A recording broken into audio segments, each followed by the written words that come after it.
So Kundalini energy is the sacred feminine force lying dormant at the base of the spine. So the Divine Mother, which is known as Shakti, she guides us in this practice of awakening Kundalini. So connecting to the Divine Mother through different spiritual practices will give us a thorough understanding how Kundalini energy is to be awakened. And these practices are done traditionally under the guidance of an experienced teacher that are designed to awaken the Kundalini energy. But before we begin to awaken the Kundalini energy, it is very important to understand that we have balanced and opened each of the chakras before we attempt to awaken the Kundalini energy. Now, having said that, the Kundalini energy will spontaneously start to awaken as the purification of each chakra takes place. The Kundalini energy will not rise unless we have broken the 3 psychic knots which are known as granthis. So these 3 granthis are contained in 3 different chakras. The first granthi is known as Brahma Granthi, which is contained inside of the Muladhara chakra. The second granthi is known as Vishnu Granthi, which is contained inside of the Anahata chakra. And the third granthi is known as the Rudra Granthi, which is contained inside of the Anya chakra. So these 3 granthis are psychic knots. And the psychic knots, as the word knot denotes, they have to be untied.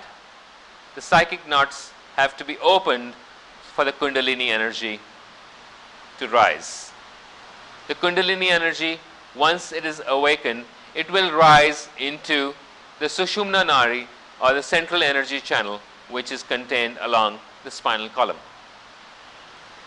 It is very important for the yoga practitioner to understand that awakening Kundalini prematurely is not the aim of the yoga practice.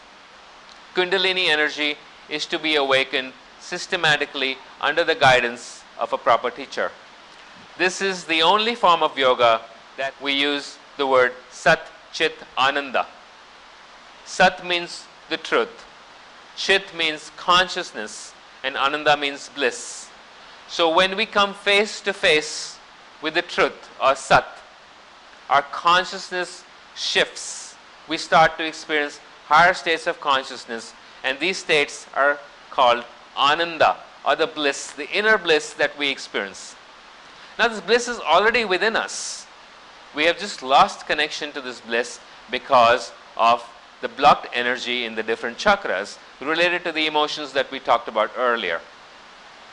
So when we learn to purify our emotions through selfless service, through karma yoga, when we learn to release our ego through surrender, through the practice of bhakti yoga, when we learn to introspect through the practice of Raja Yoga or deep introspection, and finally when the knowledge of opening the chakra is revealed to us through deep meditation, then we are experiencing the states of Ananda or inner bliss as the Kundalini energy, which was lying dormant at the base of the spine, is awakened through certain spiritual practices, starts to rise through the Sushumna, giving the yogic practitioner different states of consciousness, of inner bliss, and of ultimately of ecstasy in the Samadhi states.